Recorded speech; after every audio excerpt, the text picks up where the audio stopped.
पल पल पे एलजी को दुत्कारना, एलजी के लिए गलत शब्द इस्तेमाल करना, एलजी को अपना दुश्मन समझना, पार्लियामेंट में खड़े होके एक आदरणीय सीएम साहब का एक दूसरे आदरणीय संवैधानिक पद पे बैठे एलजी साहब के लिए इस तरह के शब्दों का इस्तेमाल करना।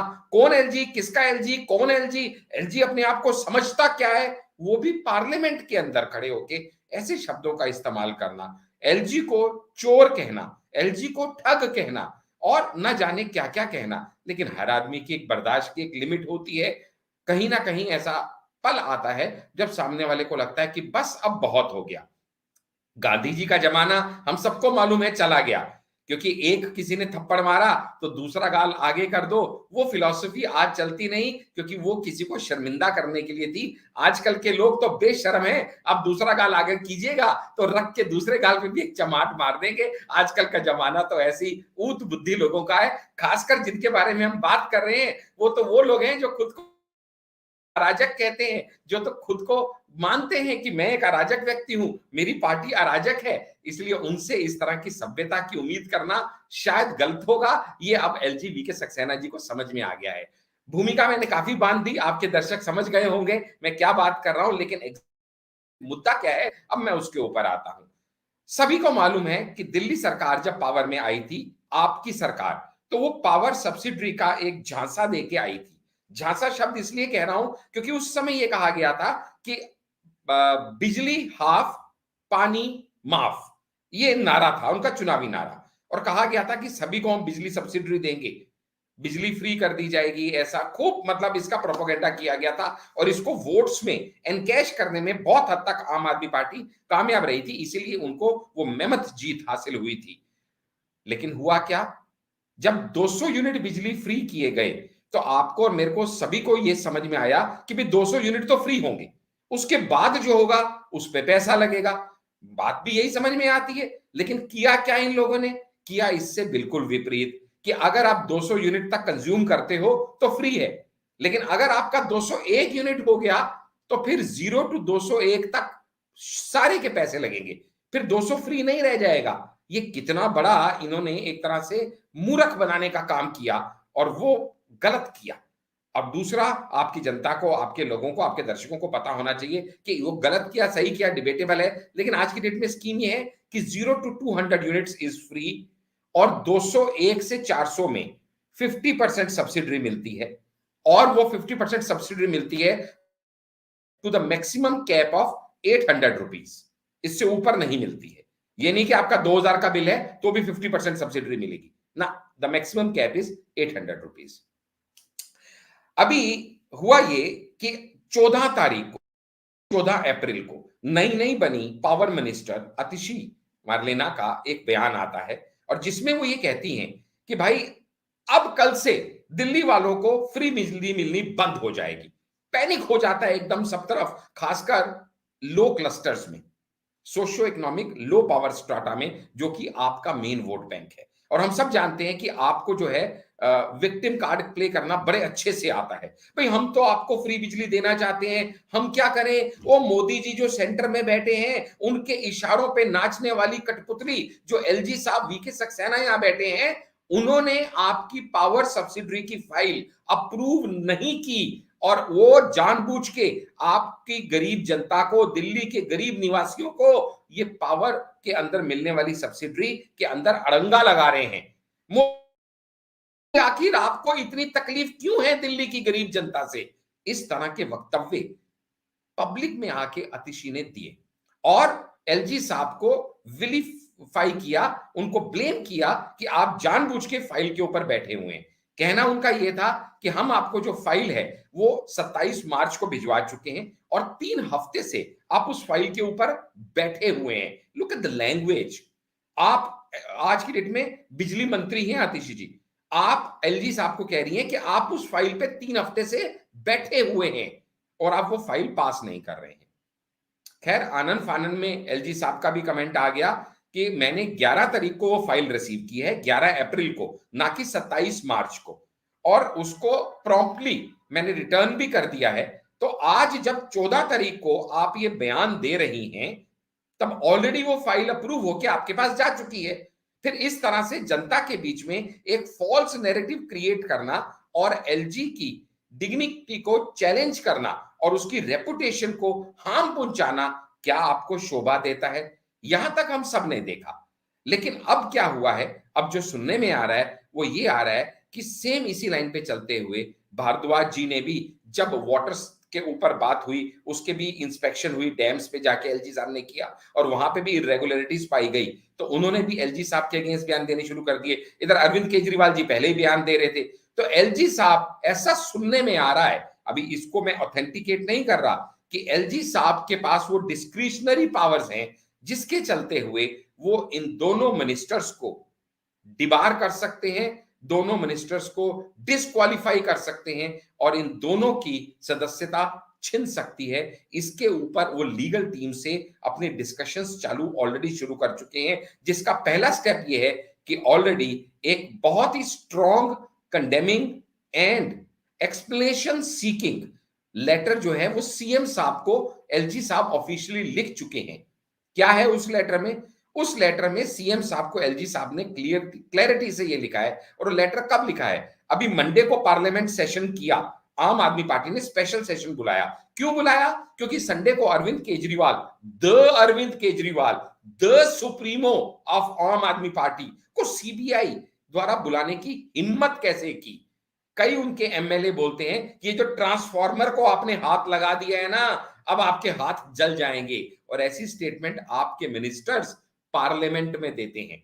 और उसके बाद वो उस स्पेशल सेशन को कन्वीन करने के बाद, जिस स्पेशल सेशन के ऊपर भी एलजी साहब ने क्वेश्चन मार्क लगाए थे, उसको हम किसी और दिन डिस्कस करेंगे जब भी टाइम मिलेगा आपको, कि वो स्पेशल सेशन क्वेश्चनेबल क्यों था। एलजी ने उस सेशन के कंडक्ट किए जाने के ऊपर ही सवालिया निशान क्यों लगा दिए थे कि आप इस तरह से बिना अप्रूवल के ये सेशन कंडक्ट ही नहीं कर सकते। खैर, एनी हाउ, जनता के पैसों को बर्बाद करते हुए स्पेशल पार्लियामेंट्री सेशन बुलाया गया, जिसमें कुछ नहीं किया गया, सिर्फ अपने आप को बेचारा दिखाया गया। पीएम पे इल्जाम लगाए गए, एलजी पे इल्जाम लगाए गए और एक चौथी पास बहुत ही घमंडी राजा की कहानी सुनाई गई अरविंद केजरीवाल जी द्वारा। ये सब के लिए जनता के करोड़ों रुपए को आग लगा के स्पेशल सेशन पार्लियामेंट का कॉल किया गया और उसी सेशन में एलजी साहब के ऊपर भी ढेरों इल्जाम लगाए गए। उन सबसे एग्रीव्ड होके और फाइनली एलजी साहब को भी ऐसा लगा कि in the public interest to safeguard the reputation and the post and the dignity of the LG, an explanation has to be sought. तो उन्होंने फिर अरविंद केजरीवाल जी को एक स्ट्रॉन्ग कंडेमिंग लेटर लिखा कि आपके मिनिस्टर्स आपके साथ इस तरह की पब्लिक स्टेटमेंट दे रहे हैं कि एलजी साहब ने पावर सब्सिडी रोक दी है, एलजी साहब ने अपने बॉसेस के और एक स्पेशल पॉलिटिकल पार्टी के कहने से ऐसा एक्शन किया है, जबकि आपको पता है कि I am always with the poor and in support of the subsidy given to the poor. लेकिन फिर भी आपने इस तरह के स्टेटमेंट, इस तरह के कमेंट्स देके the chair of the LG को आपने मेलिग्निंग करने की कोशिश की है। और ये जो आपने डिफेमेटरी रिमार्क्स दिए हैं, या तो इनको प्रूव करने के लिए आप डॉक्यूमेंट्री एविडेंस हमारे साथ एलजी ऑफिस के साथ एट द अर्लीस्ट शेयर कीजिए कि कहां पे आप ये प्रूव कर सकते हैं कि भाई आपने फाइल भेजी और मैंने उसको रोकने का षड्यंत्र किया अपने एलजी ऑफिस के ऑफिशियल्स के साथ, ऊपर वाले पॉलिटिकल बॉसेस के कहने पे। या तो इसका डॉक्यूमेंट्री प्रूफ आप दीजिए, एल्स अगर आप एट द अर्लीस्ट, कोई टाइम पीरियड उन्होंने स्पेसिफाई नहीं किया, एट द अर्लीस्ट करके dot dot dot dot dot कर दिए हैं, ये कहते हुए कि आप खुद समझिएगा संवैधानिक पद पे बैठे हैं कि इसकी रेलेवेंस क्या है। नहीं तो अन्यथा एल्स ये माना जाएगा कि ये आपके अप्रूवल से हुआ है और इसके हम स्ट्रॉन्ग कंडेमनेशन के साथ साथ लीगल रेमेडीज भी इसके लिए सॉर्ट कर रहे हैं। उन्होंने क्लियर ये बड़े प्यार से, बड़े जिस संविधानिक तरीके से सभ्यता और मानता दिखाते हुए बता दिया कि लीगल रेमेडीज भी इसके लिए देखी जा रही है and he is actually into consultation with his legal team कि क्या क्या किया जा सकता है एलजी के पावर्स के अंतर्गत। अब आपके ऑडियंस को एक बात और समझनी पड़ेगी Gayatri ji, this is not the first time these people have done it. इससे पहले भी 6 सितंबर 2022 को एलजी साहब ने ऑलरेडी लीगल नोटिस भेजा था 5 आप मिनिस्टर्स को। वो ये इसके ऊपर भी मैं आऊंगा गायत्री जी, जस्ट इस ये लास्ट पॉइंट मेरा ये ऑडिट वाला ही है, तो मैं आऊंगा, आई कम टू दैट पॉइंट। अभी इससे पहले क्या पास्ट में क्या हुआ, इन्होंने 6 सितंबर 2022 को ऑलरेडी एलजी साहब ने 5 आपके लीडर्स के ऊपर लीगल नोटिस भेजा। वो 5 लोग कौन थे वो भी पता होना चाहिए आपके ऑडियंस को। अतिशी, दुर्गेश पाठक, सौरभ भारद्वाज, संजय सिंह एंड जैस्मिन शाह, सारे फर्स्ट लाइन के लीडर्स हैं जिनके मैंने नाम लिए। अतिशी, दुर्गेश पाठक, सौरभ भारद्वाज, संजय सिंह एंड जैस्मिन शाह। क्यों लीगल नोटिस भेजा? ये पांचों लोगों ने 2 एलिगेशंस लगाई थी एलजी साहब के ऊपर। पहली एलिगेशन ये लगाई थी कि एलजी साहब जब खादी के चेयरपर्सन थे उस टाइम पे इन्होंने 2 गलत काम किए थे। पहला गलत काम ये किया था कि अपनी बेटी को इन्होंने मुंबई में जो खादी लॉन्च है वो उसके नाम कर दिया था, उसका टेंडर उसको दे दिया था बिना ऑफिशियली कोई टेंडर निकाले। यानी इन्होंने उस वॉर में फैमिली मेंबर्स को भी ड्रैग करना शुरू कर दिया। They started heating below the belt. और इससे बड़ा इल्जाम उन्होंने क्या लगाया कि LG is involve in a scam. Scam क्या उन्होंने बताया कि जब वो खादीग्राम भी नहीं एग्जैक्टली ये भी उन्होंने गलत कहा, Khadigram actually it is KVIC, Khadi and village industries commission, इसके चेयरपर्सन थे सक्सेना साहब उस समय। उन्होंने कहा उस टाइम पे 2 कैशियर थे जिनका नाम संजीव मलिक और प्रदीप कुमार यादव था। ये 2 कैशियर्स इन्वॉल्व थे डीमोनेटाइजेशन के टाइम पे 500 और 1000 रुपए के नोटों को बदलने में, उनको इधर से उधर करने में, और उसके चक्कर में डीमोनेटाइजेशन के टाइम पे पैसे की मनी लॉन्ड्रिंग करने में। और इल्जाम पता है उन्होंने कितने का लगाया था? सुन के सभी के कान खड़े हो गए, एलजी साहब के तो खुद हैरान परेशान हो गए। उन्होंने लीगल नोटिस में इसका जिक्र भी किया।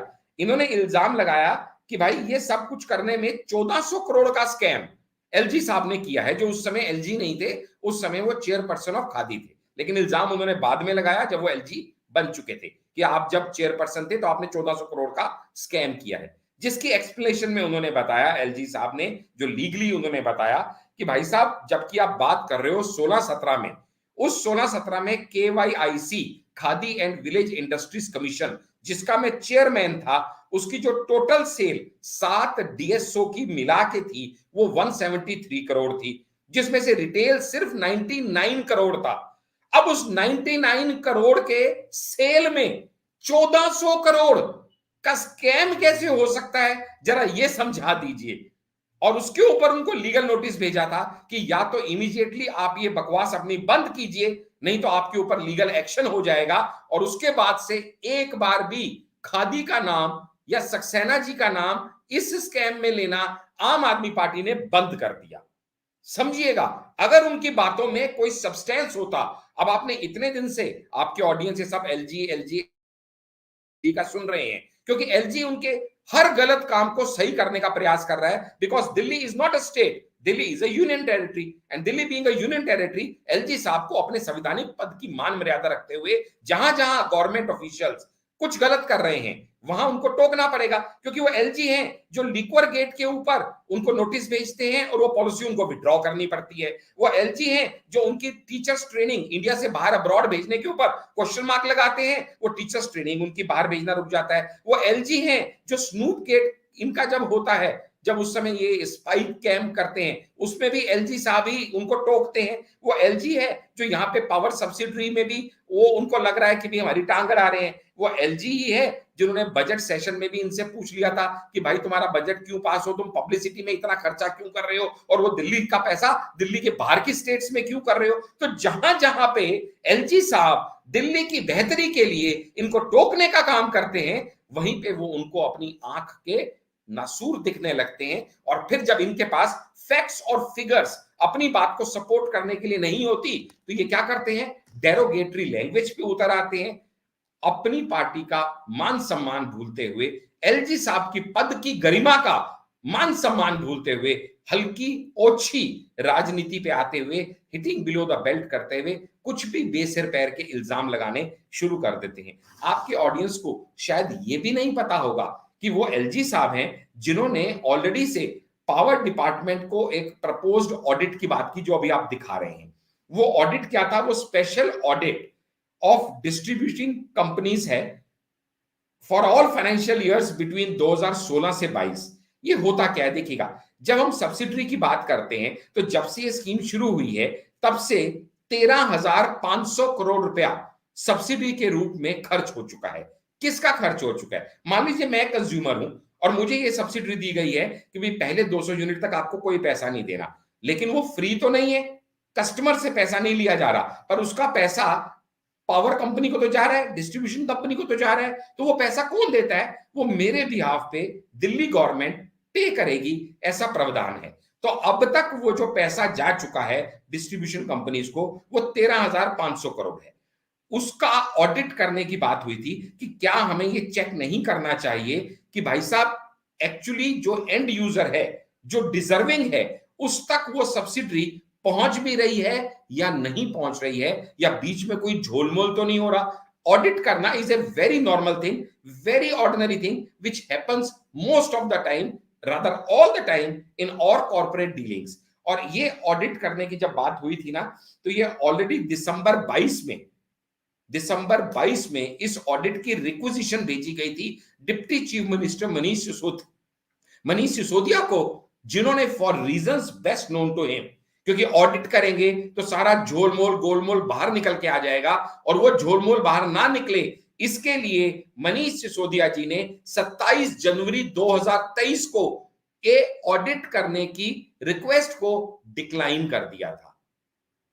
अब धीरे धीरे ये बातें खुलेंगी तो बात समझ में आएगी कि भाई ऑडिट से भी क्यों डर रहे थे, ऑडिट से क्यों बच रहे थे, जबकि ऑडिट होना तो एक स्टैट्यूटरी रिक्वायरमेंट है।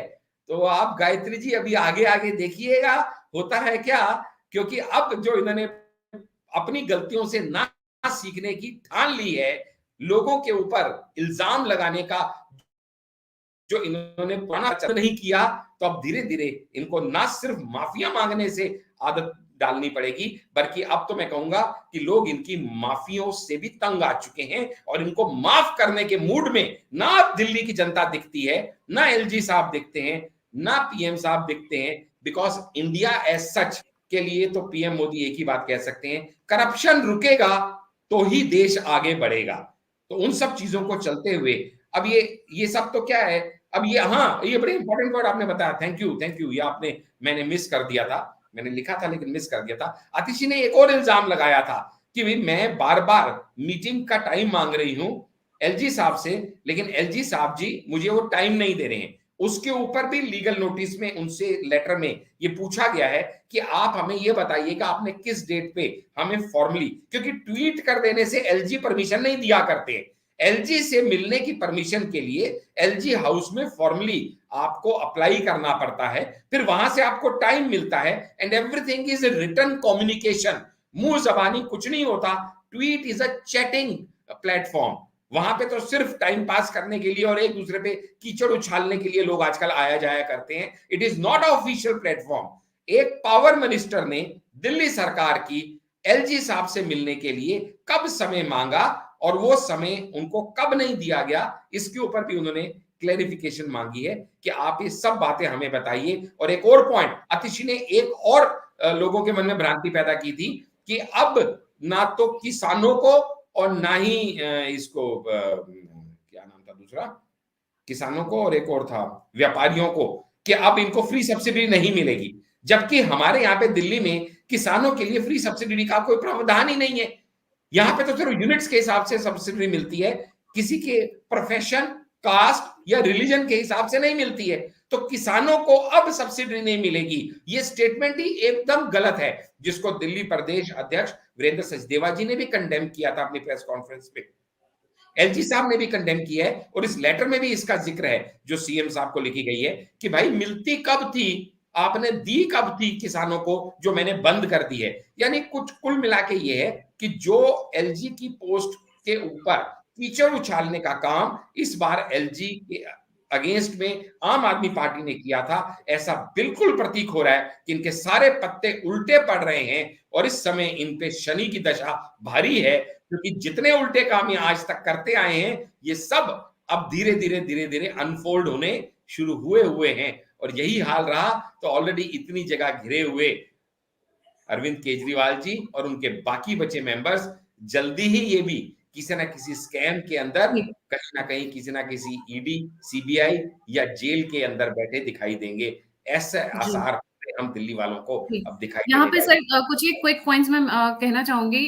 इसमें ऊपर में 2 लाइंस लिखी हुई हैं, है। And because I picked it up from somebody, I don't like this kind of language and I don't agree with it. Atishi का नाम मार लेना है ठीक है, बट किसी का नाम नहीं बिगाड़ूंगी। बट यस, एक क्वेश्चन डेफिनेटली मैं यहाँ पर, that kind of language I do not agree, specially because she is a woman and I respect her a lot, despite जो भी उनकी आइडियोलॉजी हो। बट यहाँ पर जो पॉइंट है, आतिशी Marlena, why is she changing her name to Atishi Singh now all of a sudden? ठीक है, does she dislike her name? ये पॉइंट तो मैं जरूर करूंगी। वो मैं मार and whatever that language is, I totally dissociate myself from that kind of language. Atishi के साथ आतिशी अभी एक चीज, कुछ इनके बारे में क्विक पॉइंट्स बोल देती हूँ। आतिशी मारलेना जैसे ही आई पॉलिटिक्स में, एकदम हवा बनकर आई, एकदम छा गई। उसके बाद इनको मिनिस्ट्री ऑफ एजुकेशन दिया गया। एजुकेशन के ऊपर खुद इनके वीडियोस हैं जहां पर ये मनीष सिसोदिया को क्रिटिसाइज कर रही हैं। आज की डेट में she is PWD, culture and tourism minister, ministry of education इनके पास में। यही वो महिला है जिनकी वजह से मनीष सिसोदिया को घर से बेघर कर दिया गया। इतनी क्या जल्दी थी? 1-2 दिन वेट कर लेती, हफ्ते 15 दिन वेट कर लेती। उनके बच्चों के एग्जाम चल रहे हैं, by the way, on record बोल रही हूँ मैं, जब उनको घर से बाहर किया गया। सर दूसरा नाम जो बहुत इंपॉर्टेंट इसमें आ रहा है, दैट इज सौरभ भारद्वाज। ये दोनों का नाम जोड़ा जा रहा है। सौरभ भारद्वाज इस वक्त दिल्ली जल बोर्ड और ministry of health, urban development and water, ये दोनों को निकालने का जो प्रिकर्सर है, जो हमने बात की थी, स्टेप क्या है? इनिशिएट हो गया है। ये जो लेटर दिया गया है ये उनकी लीगल टीम की एडवाइस पे ही दिया गया है कि initial in the first step आप ऑफिशियली एलजी की कैपेसिटी में एलजी ऑफिस से एक लेटर लिखिए, seeking the explanation from the respected CM on behalf of his and his teams conduct and misbehavior and publicly tarnishing the image of the post of the LG. So इसके ऊपर उनके explanation लीजिए। If satisfactory explanation is not sought and he is not replying, then we will proceed to the next level, क्योंकि already इस letter की language में है कि if you are not responding to it in the stipulated time at the earliest, then the next level of legal proceedings may be initiated. वो already यहां पे उसका जिक्र लीगल एक्शन का उन्होंने इस लेटर में रेफरेंस कर दिया है। So this is a president for what is coming their way very soon. Session ये लिया है। So let's hope for the best कि LG takes a suitable action if is not responded to in the stipulated time, क्योंकि मुझे लगता नहीं है जिस तरह की आम आदमी पार्टी की अकड़ है कि वो जल्दी से अपनी गलती मानेंगे या एलजी से अपोलोजाइज करेंगे या आगे ऐसा नहीं करने का विश्वास दिलाएंगे। ऐसा मुझे लगता नहीं, क्योंकि ये उनमें से हैं जिनकी रस्सी जल जाए मगर अकड़ ना जाए। तो ऐसे लोगों को तो फिर जी उनके अंजाम तक सर, आपको नहीं भगवान लगता है जाने। कि जिस तरीके से जो लेटर गया है, this will be my last question and let's wind up in next 2-3 minutes, जिस तरीके जी से ये लेटर गया है उसके हिसाब से ऐसा लग रहा है कि एनी टाइम हमारे पास 2 और नए स्कैम्स आ सकते हैं। एक तो दिल्ली जल बोर्ड का स्कैम मैं देख रही हूँ, पीडब्ल्यूडी का स्कैम देख रही हूँ, मतलब करप्शन स्कैम बहुत बड़े लेवल का, और इसके साथ साथ दिल्ली जो डीटीसी बसेस होती थी, दिल्ली ट्रांसपोर्ट कॉर्पोरेशन, उसमें भी स्कैम। ये 3 स्कैम किसी भी टाइम पे ऑलरेडी अनरावल। स्कैम अनफोल्डेड हैं गायत्री जी, ये इनके ऊपर ऑलरेडी चर्चा चल रही है, ऑलरेडी स्कैम्स हैं, ये लाइट में आ चुके हैं। मतलब ये डीटीसी बस घोटाला ऑलरेडी है, इनके ऊपर भी आप जिस दिन चाहेंगे हम किसी दिन कोई अपना टॉपिक रख लेंगे। डीटीसी बस घोटाला है, ऑलरेडी है, और जल बोर्ड घोटाला भी है। इट्स जस्ट दैट कि एक घोटाला है, उसकी हवा फैलने में बहुत जल्दी फैल जाती है, सोशल मीडिया का टाइम है, लेकिन कोई भी लीगल एक्शन होने में, ऐसे जैसे मनीष सिसोदिया जी को कितने दिनों बाद गिरफ्तार किया गया, पहले दिन से सीबीआई को, ईडी को उनके ऊपर शक हो गया था कि कोई बड़े लोग हैं। अभी भी इसी तरीके से अब जैसे अब हम अरविंद केजरीवाल जी के भी लिंक्स की बात कर रहे हैं, तो कितने सारे प्रूफ आने शुरू हो गए हैं सोशल मीडिया में, लीकर गेट पे, पर उनको भी अरेस्ट नहीं किया गया। अरेस्ट हमेशा तब होता है जब बिल्कुल वाटर टाइट केस एजेंसीज के पास बन जाए, बिकॉज उनकी भी जवाबदेही होती है इतने बड़े लोगों के ऊपर जब वो कोई एक्शन ले रहे हैं। प्लस जब वो कोर्ट के आगे जाता है तो जज भी उनसे सवाल जवाब करता है, काउंटर वकील के आर्गुमेंट्स होते हैं। तो जब तक उनके पास बिल्कुल वाटर टाइट केस नहीं होता तब तक इस तरह का कोई लीगल एक्शन नहीं होता। बट वो ऑलरेडी इन कंसिडरेशन है, अंडर इन्वेस्टिगेशन जल घोटाला भी है और अंडर इन्वेस्टिगेशन डीटीसी घोटाला भी है। इसलिए मुझे नहीं पता कि अगले कुछ दिनों में कोई भी इनका साथी बाहर दिखेगा या सबकी चौकड़ी तिहाड़ में ही जलने वाली है और वहीं पे अगली बैठक, अगला पार्लियामेंट सेशन इनका ना होके अगला तिहाड़ सेशन ही होने वाला है क्या, भगवान जाने। लेकिन जिस स्पीड से चीजें मूव हो रही हैं, दिल्ली की जनता को ये समझ में आ रहा है कि बिना आग के धुआं नहीं होता। एक आध घोटाला हो तो कह सकते हैं इसने इल्जाम लगा दिया, उसने इल्जाम लगा दिया। गायत्री जी, आज मेरे बारे में, आपके बारे में कोई एक आध गलत कमेंट लिख दे, कोई एक आध गलत बात कह दे, तो हम कहेंगे ठीक है यार, उसको नहीं अच्छा लगा होगा, या ठीक है, ही में हैव डिफरेंस ऑफ ओपिनियन। लेकिन अगर मेजॉरिटी ऑफ लोग यही कहने लग जाएं, या मेजॉरिटी ऑफ मिनिस्टर्स के ऊपर कोई ना कोई स्कैम निकलने आना शुरू होगा है, आपके जितने सच्चे ईमानदार साथी थे वो आपको छोड़ के जाना शुरू कर दे, तो उन सब चीजों को क्रोनोलॉजिकली एक के साथ कड़ी मिला के जोड़ना पड़ता है। और जैसे जैसे जुड़ रही है कड़ी, वैसे वैसे नजदीक आ रही है इनके हथकड़ी। इसलिए अब चलते चलते बस यही कहना होगा कि रब रखा, भगवान ही इनकी मदद करे तो करे, बाकी हरकतें तो इनकी ऐसी कोई दिखती है नहीं। जी, सो एनी टाइम जिस तरीके से एलजी इस वक्त स्ट्रिक्ट हुए हैं, there are very solid chances of Atishi Marlena and Saurabh Bharadwaj losing their membership. को I wouldn't be surprised if it happens in next 1 month और 2 मंथ्स, क्योंकि जिस तरीके से वो all of a sudden strict उसमें आ गए हैं और प्रोसेस वही चल रहा है, जैसे सर ने कहा प्रोसेस वही चल रहा है और एनी टाइम इट में हिट सून। इसी के साथ बस थैंक यू एक सो मच। थ्रेड निकलने की देर है गायत्री जी, एक थ्रेड निकला तो उसके साथ एक के साथ बस फिर धागे खुलते चले जाएंगे, फिर काबू नहीं आएंगे। चेन रिएक्शन होता है। जी, चेन रिएक्शन होता है। Thank you so much sir. जाने से पहले सभी व्यूअर्स से रिक्वेस्ट है, please don't forget to like, subscribe and share the alternate media. अगर आप मुझे सपोर्ट करना चाहते हैं, मुझे कंट्रीब्यूट करना चाहते हैं, मेरी हेल्प करना चाहते हैं, मुझे लिखना चाहते हैं, you want to get in touch, anything you want to do, सारे लिंक्स डिस्क्रिप्शन बॉक्स में, सो गो फॉरवर्ड। बट हाँ, वो गायत्री मिश्रा वाले पे मत करना, bulletin in seconds, because that is the one I check most. So go ahead, get connected and put your points forward. इसी के साथ जय हिंद, जय श्री राम, हर हर Mahadev. Thank you so much sir.